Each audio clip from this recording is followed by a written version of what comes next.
You know why? Because Al Haymon doesn't like me. He didn't want me involved. He told the manager, the guy that was negotiating, Hansen, when he called me up, and I was willing to pay, and I tried to pay. And you know what Al Haymon said, according to Ish? He said, I'll approve a budget of 60,000 if we can get Conte out of this deal. Okay. So ended up that they paid, and they paid 30,000, and it was not because part of the reason they know that if I would have paid, I would have been demanding that they have a welcome and a congratulations by Twitter. Hey, but transparency. But yes. no, Al didn't want transparency. He wanted to be shady. Okay. Okay. All right. So, but out of fairness to me, though, Vic, the only reason I said contradiction is because your tweet said 8 weeks of testing with Spence and Crawford. Hold on, Vic. But you said, hold on, Vic. I got to defend my honor, Vic, because you said I said that, and I did. But the reason why I said it is because your tweet said in July, your tweet said, I think that was. Let me make sure I don't want to misquote you. Hold on, because I want the people to know where that did I say. Where did I say 12 weeks? Well, hold on. In July 31st, 23, you said 8 weeks. When you were on, I believe you were on Coach Malachi. I'm not going to disrespect you right now because it's between me and you, but Coach Malachi's channel, I believe you said 12 weeks of testing on here. On this interview, you also said 10 to 12 weeks testing between Crawford and Spence. So that's the only reason why I said that you contradicted yourself. I wanted to, Then you're correct. Then you're correct. If I said that recently, on this channel, at some point in time, I said 12 weeks, but then you try to negotiate 12 weeks, and you get into all this stuff, and I can't tell you, everything involved and how it was long and dragged out, the whole negotiation between Crawford and Spence, and that was not an easy thing to do. And I'm always pushing for 12 weeks, and of course Terrence had agreed to that, but maybe it was only 8 weeks. And the reason I know that, and I probably said this on your show, when I said, well, that means that they were tested every 10 days, right? Yes. So if you, on average, not every 10 days, but on average, well, if you take $30,000 and you divide it by 2, and you got 15,000 per fighter, and you know that each time they collect, it costs $2,500. That means they're going to be tested how many times? 6 times in 8 weeks, which is 60 days. That's once every 10 days. Yes, that is so correct. It was 8 weeks. I said it. I was correct. Listen, sometimes, I may misspeak on something. I may say something, and if I go back and I look, I mean, I've been involved in this for many, many years, and you're asking me what happened back here. And of course, you find tweets and stuff. And then when I came on your show that morning, well, can I say something that you did say that was more? And I saw it went online, and Rachel said, "Hey, why don't you go on?" And I did with absolutely no preparation. Yeah, you did. That's true. That's true. But it is something that you said, since you're going back on the last interview that we had. You did say that it's very difficult, and I quote you, it's difficult to get your own snack fighters to agree to do 365 24/7 testing. Now, you probably heard me on the channel say yesterday that confused me. And the reason why it confused me, because if you look on your screen, you actually said in May, on the 15th of 2023, you DM'd Errol Spence Jr., and you basically said, check your DM, respond to the VADA 24/7 365 sponsorship that you offered to him, 100% of the annual fee that you would basically sponsor for him.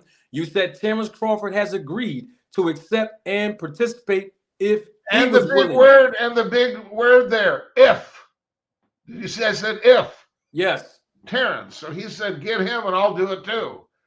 This is the issue with trying to get people to be the leader, to step up, to be the first one to do it for all the right reasons. Yes. And especially when you're preparing for a fight, you're in the middle of a camp, you're already doing testing, they're already fucking showing up at 6:30 a.m. and 10 o'clock at night. This is an inconvenience. This is not an easy thing to do. If you went through it, you'd find out, like, fuck, I want to be clean. I want to make sure my opponent's clean. But this is a hell of a thing to go through. Waking you up at 6:30 a.m. and pounding on your door, and you got to get up and give multiple tubes of blood. So that's what happened with Andre, right? You said Andre, they came to him 10:30 at night and 6:30 in the morning. Absolutely.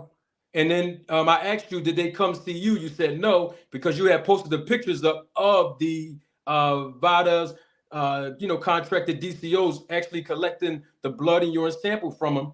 And you said that Andre Rozier, his trainer, actually sent you those pictures. Is that the protocol of the program, where every time somebody gets tested, they have to, send you the pictures and everything when VADA come? Is that part of the program? Most of the time I do get pictures. I ask them to make pictures because I post them on Twitter. Go back and look. I posted it. And then when they get their results back, and then about 2 weeks after they test, look at Devin Haney recently, and Andre and others in the most recent time frame where there's been fights that SNAC has sponsored.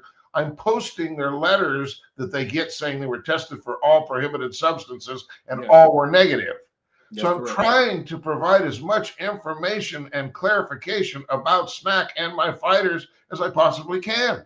Yes. I hope people see that. Okay. And so let me continue here on some other issues that were confused when we were talking before that need clarification. One of these is when I was talking about Mario Barrios when he fought Ugas.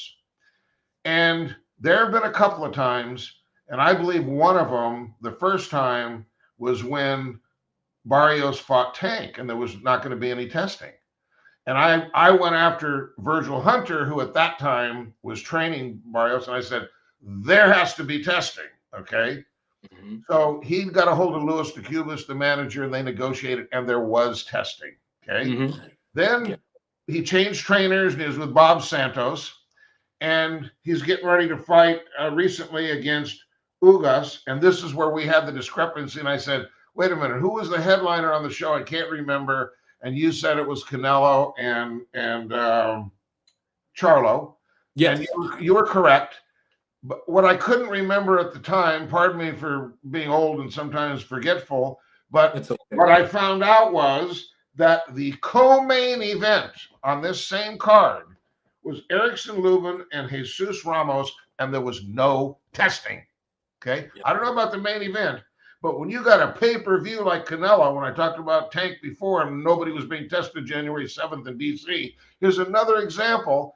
And probably the only fighter that was tested during training camp on that entire card was Mario Barrios, because I talked at length with both him and at the time Brian Mendoza, who was getting ready to fight Tim Tszyu in Australia.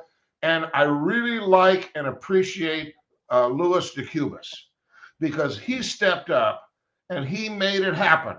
And I did that by going directly. I'm in the trenches with the fighters, and I told them, you need to protect yourself. You need to make sure you're fighting on a level playing field. We know you're not on drugs, but we don't know about the other guy. So Luis made the arrangements, and he got PBC, I assume, to pay. And both of those fighters were tested. So what I'm telling you is, here's another PBC card, a Canelo card, a Tank card, where the fighters are not being tested.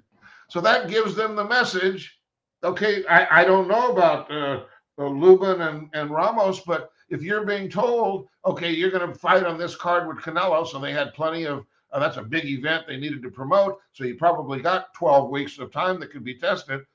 There's going to be no testing. What kind of a message does that give? In my opinion, it gives a green light. Do whatever you like to do, because there's not going to be any testing.